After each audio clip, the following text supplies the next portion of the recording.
आज हमारे साथ में है विकास जी, जो कि संकल्प शिक्षा के फाउंडर हैं और ये उसके अंदर समाज सेवा करते हैं और एजुकेशन को एम्पावर करने का काम करते हैं यूपी के अंदर। तो ये हमारे पास यूपी से चल के आए हैं। तो सबसे पहले आपका स्वागत है भाई साहब। Thank you sir. तो जो आप संकल्प शिक्षा चला रहे हो, ये आपकी फाउंडेशन है, तो इसके पीछे क्या स्टोरी थी आपकी? क्या मतलब आपके मन में आया कि ऐसी मुहिम या ऐसी चीज़ें स्टार्ट की जानी चाहिए? मैं तो एक under privileged area sir belong करता हूँ। तो मैंने हमेशा से देखा है कि जो हमारे एरिया के बच्चे हो ना, उन्हें अच्छी एजुकेशन नहीं मिल पाती है। जो अच्छे स्कूल्स होते हैं वो अच्छे स्कूल्स हैं ही नहीं गांव में। तो मेरी पढ़ाई तो थोड़ी सी, मैं माइग्रेट हो गया था पढ़ने के लिए, गांव से छोटा सा कस्बा में हो गया था माइग्रेट। तो मेरी ठीक ठाक हो गई थी, बट उतनी भी अच्छी नहीं थी। बट फिर भी मेरे पेरेंट्स थोड़ा एजुकेटेड थे तो हो गया था। बट जो गांव के बच्चे थे ना, तो उनको हम देखते थे कि वो स्कूल जाते ही नहीं थे, इधर उधर घूम रहे हैं, कोई पता ही नहीं उनको कि आगे क्या करना है। तो हमेशा मतलब बचपन से ही मेरे अंदर रहा है कि मैं अगर पैसे अच्छे खासे अर्न करूँगा तो उनके बीच जाऊँगा और उनके लिए कुछ करूँगा। तो वही है, कोरोना लॉकडाउन आया, हमने देखा कि आसपास जो डेली वेज वर्कर्स हैं वो काफ़ी प्रॉब्लम्स उनकी फैमिली फेस कर रही है। तो उसमें क्या, राशन वगैरह डिस्ट्रीब्यूट किया। फिर उसके बाद से हमने अपना एनजीओ रजिस्टर कराया। फिर सोचा कि जो हमेशा से मैं सोचता आया हूँ वो अच्छा एक मौका है स्टार्ट करने का।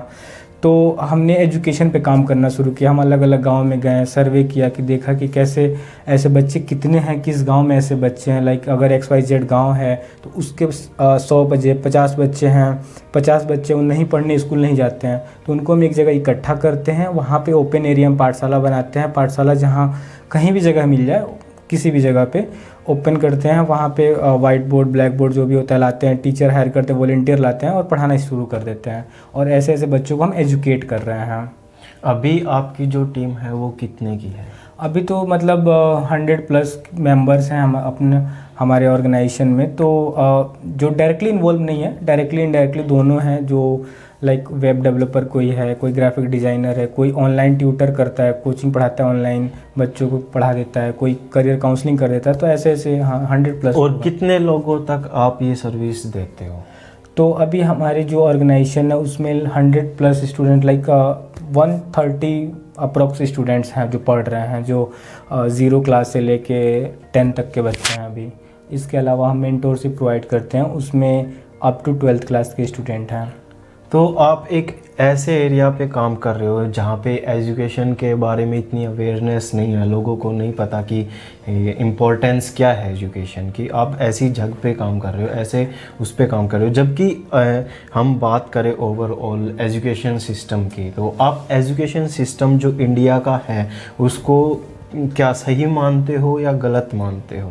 लाइक जो न्यू एजुकेशन पॉलिसी है वो आई है, वो काफ़ी अच्छा है और वो स्किल बेस्ड लर्निंग पे फोकस करता है, वो ठीक है। बट जो अंडर प्रिविलेज रूरल किड्स है ना, आप उनके लिए कितनी भी सरकारी स्कीम्स ला दो, सरकार अच्छा कर रही है उनके लिए। इवन हर गांव में एक गवर्नमेंट स्कूल है, अच्छा कर रही है, वहाँ पे वेल एजुकेटेड टीचर भी हैं। बट अगर जो बच्चे उस स्कूल में जाएंगे ही नहीं तो फिर एजुकेशन कैसे मिलेगा उनको?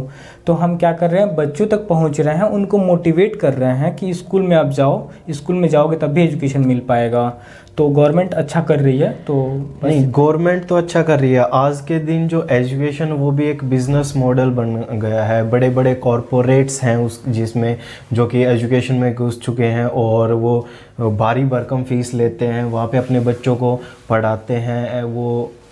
और गवर्नमेंट स्कूल्स जो हैं उनकी कंडीशंस अच्छी नहीं है। गवर्नमेंट के पास सफिशिएंट बजट्स होता है, लेकिन आप जब गवर्नमेंट पॉलिसीज़ की बात करते हो तो गवर्नमेंट में वहाँ पे स्कूल्स जो होते हैं वहाँ पे मतलब कंप्लीट बच्चे भी नहीं हो पाते, स्टूडेंट्स जितनी उनको रिक्वायरमेंट होती है उसके बाद भी। तो इन चीज़ों को कैसे देखते हो आप? फर्स्टली मैं गवर्नमेंट की चीज़ों में हस्तक्षेप नहीं करूंगा, थोड़ा सा गवर्नमेंट से और हमारा अलग अलग रिश्ता है। और सेकेंडली आपका ये है कि जो प्राइवेट कॉरपोरेशंस हैं, लाइक बड़े बड़े जो इंस्टीट्यूट हैं, तो वो अच्छा कर रही हैं। बट सब कुछ अर्बन एरिया के लिए है, रूरल तक वो चीज़ें पहुंच नहीं पा रही हैं। लाइक अगर तो आप सिखाओगे बच्चों को, स्किल सिखा रहे हो, चलो वेब डेवलपमेंट सिखा रहे हो, लाइक एजुकेशन IIT के दे रहे हो, जब अंडर प्रिविलेज्ड बच्चे के पास एंड्रॉयड फ़ोन होगा ही नहीं तो वो कोर्स कैसे लेगा? तो इसलिए हम क्या कर रहे हैं ना, पहले उसको वहाँ तक पहुँचा रहे हैं, पहले उसको बेसिक एजुकेशन तक हम जोड़ रहे हैं। जो गैप है ना अर्बन और रूरल के बीच में, गैप को फुलफ़िल कर रहे हैं। तो पहले वो जान जाएंगे कि हाँ एंड्रॉयड फ़ोन चलाते कैसे हैं, क्या होता है, तब हम उनका भी सहारा ले सकते हैं। वो अच्छा कर रही है, नो डाउट, प्राइवेट इंस्टीट्यूट अच्छा कर रही हैं, उनको भी हम उनका हम हेल्प ले सकते हैं उन बच्चों को पढ़ाने में, अपलिफ्ट करने में।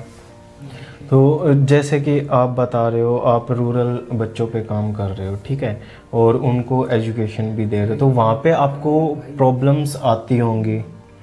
तो क्या क्या प्रॉब्लम्स आपने फेस की? हाँ, थोड़ा हमें प्रॉब्लम तो काफ़ी आती हैं, क्योंकि पता है बच्चों पढ़ना चाहते नहीं है, बिल्कुल नहीं चाहते हैं पढ़ना। और पढ़ना इसलिए भी नहीं चाहते हैं ना कि जो उनका रूट कॉज है, उनके पेरेंट्स का जो अर्निंग है, वो अर्निंग उतनी हो ही नहीं पाती है। उनके पेरेंट्स है वो एजुकेटेड हैं ही नहीं, तो अपने बच्चों को एजुकेशन के बारे में कैसे बताएंगे। तो प्रॉब्लम आता है, तो हम उन्हें क्या है ना कि अलग अलग लोगों की स्टोरीज शेयर करते हैं, उनके बीच से जो निकले हुए हैं, उनके आसपास से। हाँ, बंदे जैसे आप हैं, तो आपने अगर अच्छे अपने लाइफ में किया है तो आपकी स्टोरी उनके तक शेयर करेंगे, देखो आपके बीच के ही हैं ये रवि जी हैं, अच्छा कर रहे हैं, आप क्यों नहीं इनके साथ जैसा बन सकते हो। तो वो कहना कि उनको इंस्पिरेशन मिलता है उस चीज़ से। तो ऐसे हम स्टोरी के थ्रू, स्टोरी टेलिंग के थ्रू उनको अपलिफ्ट करते हैं, उनको जानकारियाँ देते हैं, तो थोड़ी सी उनको समझ बूस्ट होती है, नॉलेज बूस्ट होती है। तो वो फिर आप मतलब मेन जो सोसाइटी के लोग हैं उनके बारे में बताते हैं और वो उनके तरह बन। अच्छा, आप एजुकेशन के साथ में और भी सर्विसेज प्रोवाइड करवाते हैं? जैसे कि आपने अभी बिहार में जो फ्लड आया था उसमें बेसिक रिक्वायरमेंट्स की थी, फूड वगैरह आपने सप्लाई किया था, कोरोना में आपने काफ़ी चीज़ें सप्लाई की थी, तो इन दोनों चीज़ों को मैनेज कैसे करते हो? जैसे आपने बोला कि मैं एक समाज सेवी हूँ, तो लाइक ऐसा है ना कि जो समाज सेवा का मैं तब भी करता हूँ जब ज़्यादा इमरजेंसी हो। तो बाढ़ वाली चीज़ें वो काफ़ी इमरजेंसी वाली चीज़ें हैं, एट ए टाइम आई, लोगों को समझने जानने का मौका ही नहीं मिलता है उसमें। तो वैसे ही जब ऐसे सिचुएशंस आते हैं तो हमने राशन दे दिया, जो रिलीफ, अर्जेंट रिलीफ होता है वो हम प्रोवाइड करते हैं। बाढ़ आया, ख़त्म हो गया, हमने राशन दिया, चलो उसका ख़त्म हो गया। बट जो नॉर्मल चीज़ें चल रही हैं, वो जो इम्पोर्टेंट चीज़ें हैं जिससे कि फ्यूचर में सस्टेनेबल किया जा सकता है, वो चीज़ें हैं एजुकेशन। तो हम एजुकेशन पे वो काम कर रहे हैं मेनली। और तो आप एजुकेशन पे काम कर रहे हो, साथ में जो भी इमरजेंसी है उसमें लोगों को रिलीफ देने के लिए काम करते हो, तो इनमें पैसा भी लगता है। और नो डाउट कि कोई भी इंसान सारा ऐसा नहीं करता, तो जो पैसा खर्च होता है आपका वो कहाँ से मैनेज करते हो, या बाहर से कोई फंडिंग होती है, कैसे क्या मैनेज होता है? तो मैं फर्स्ट ऑफ ऑल मैं एनालिस्ट हूँ ट्रेडेंस में, और मैं एमएनसी कंपनी तो मैं खुद भी जॉब कर रहा हूँ, और मेरे काफ़ी दोस्त हैं ना, सारे जॉब करते हैं। तो हम ना अपनी सैलरी से थोड़े थोड़े कुछ अमाउंट कंट्रीब्यूट करते हैं पर मंथ, और जो पैसे कलेक्ट करते हैं उसी से ये सारा कुछ हम रन कर रहे हैं। आप ये सारी चीज़ें क्यों कर रहे हो? तो मैंने आपको बताया ना कि वो जो चीज़ें हमने देखा है, बचपन से ही देखा है, और इवन हमने फेस भी किया है, तो वो चीज़ें अदर बच्चों को फेस ना करना पड़े। और जो हमारे एरिया है, वो जिस एरिया से हम बिलोंग करते हैं, उस एरिया को भी अपलिफ्ट किया जा सकता है। इस वजह से हम भी कर रहे हैं चीज़ें कि हाँ, जिस एरिया में मैं रह रहा हूँ उसको भी थोड़ा आगे बढ़ाया जा सके। जस्ट मैं और कुछ नहीं कर रहा हूँ, जस्ट पे बैक टू सोसाइटी कर रहा हूँ कि हाँ, अगर जिस सोसाइटी से मैं निकल के आया हूँ सोसाइटी को दे रहा हूँ। और काफ़ी लोग इसमें ऐसा होता है कि पहले सेवा करते हैं, जैसे लोगों को आप कर रहे हो, बहुत से लोग ऐसे होते हैं, और बाद में वो एकदम से मतलब पॉलिटिक्स में आ जाते हैं। तो कहीं आपका ऐसा विचार तो नहीं आगे चल के कि आप मतलब ऐसी सेवाएं दे के लोगों को उनका मन जीत कर फिर आप पॉलिटिक्स में आने का विचार हो आपका? नहीं, ऐसा तो कुछ नहीं है। मन जीतना होता तो हम राशन बांट रहे होते हैं। एजुकेशन पे लोग बिलीव नहीं करते हैं, राशन बांटोगे मज़े आएंगे, उनको भी खाएंगे, बस याद करेंगे हमें। तो ऐसा कुछ नहीं है हमारे पॉलिटिक्स में आने का। हाँ, बट फ्यूचर तो हम भी नहीं जानते फ्यूचर में क्या होगा। हम आपको श्योरिटी नहीं दे सकते कि मुझे पॉलिटिक्स में आना है कि नहीं आना है, क्या करना है, वो तो बात की बात है। तो वो चीज़ें हम अभी डिस्कस नहीं कर सकते यहाँ पे, क्योंकि मुझे खुद नहीं पता है क्या होगा फ्यूचर में। आपका विज़न क्या है इसके पीछे, जो आप ये फाउंडेशन के अंदर काम कर रहे हो? हाँ, विज़न यही है ना कि जो फैमिलीज़ हैं, लाइक तो कुछ फैमिलीज़ के बच्चे जो है ना आगे बढ़ सके और अपने लाइफ में अच्छा कर सके। जिस पोजीशन पे अभी उनकी फैमिली है उससे उठ के जो मेन स्ट्रीम के लोग हैं ना, जो सिटीज़ में लोग रहते हैं, जैसे हम रहते हैं, आप रहते हैं, वैसे उनकी फैमिली बन जाए, ऐसा हमारा बस ये फ्यूचर गोल है।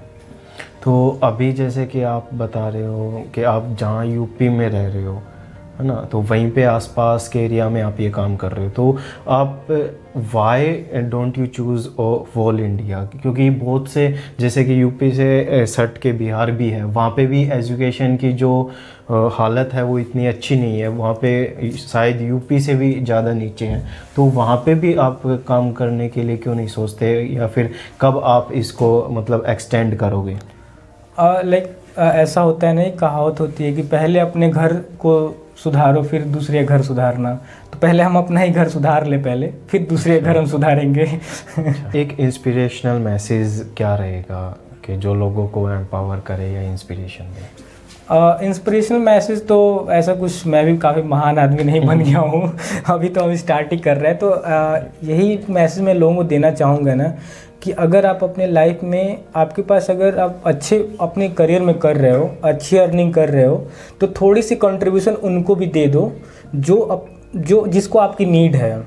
जो अगर मान लो कि आप 10 रुपये भी किसी की हेल्प करोगे या थोड़ा सा 1 घंटा अपने दोगे ना, तो उसका भी भला हो सकता है, वो भी आगे बढ़ सकता है, आपके जैसा बन सकता है।